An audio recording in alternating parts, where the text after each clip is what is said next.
So I'll put this in the appropriate playlist, which I'll also link here, so you have more applied practice problems, functions in real-world contexts, but also in the playlist about integral calculus. So here you have a function graph, a diagram showing the t-axis in hours.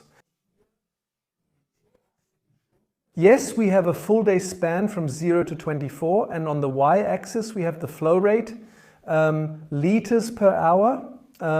And let's interpret first. It doesn't matter now what the equation for the function would be. Yes, so f of t equals ...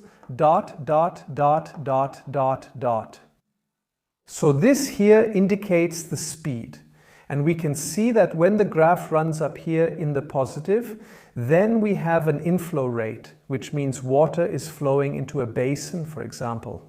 If the graph is here in the negative, if the y values are in the negative range, then we have an outflow rate. Yeah, I don't know, maybe something is opened at the bottom and water flows out. And here, again in the positive, water flows in again. And now comes a question, at time 0, for example, there's water in the tank.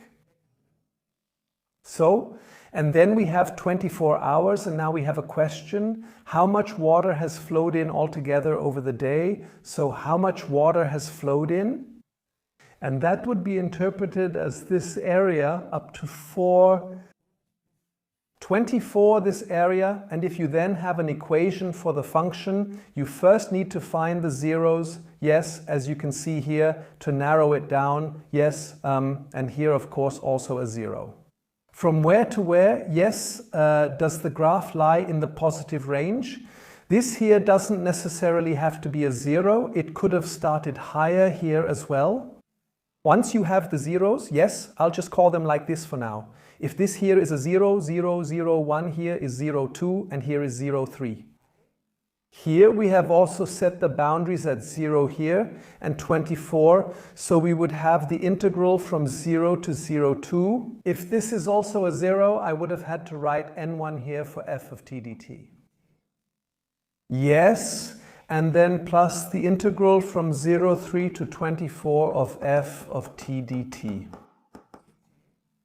And what comes out here is the total amount of water that flowed in over the whole day. If you're asked, if you compare the initial water level, yes, at time 0, with, let's say, the end of the day, yes, or at the end of this 24-hour period. How much more or less water is in there then? Yes, now we're getting into the details. If you want to know, okay, here we have the water level at time 0, water flows in, then water flows out, then water flows in again. That means if we want to know at hour 24 how much more or less water is in there, then we also have to take into account the amount that has flowed out. That means now you can do the following. And either yes, because now you should know the difference between the integral value and the area. Yes, if you calculate the integral from 0 to 24 of f of t dt.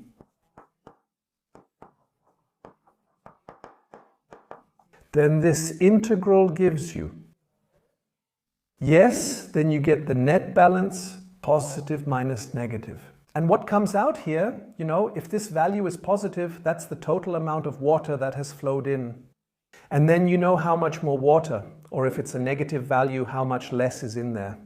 If you had asked how much water has flowed out in total, it would be clear that would have been the integral from n2 to n3 of f of t dt, yes. So identify what information you have been given. Here it was actually a graph of a function that shows the rate at which water flows in or out. So what exactly is given in the problem statement? And then it basically means if you recognize the math vocabulary, the danger is averted.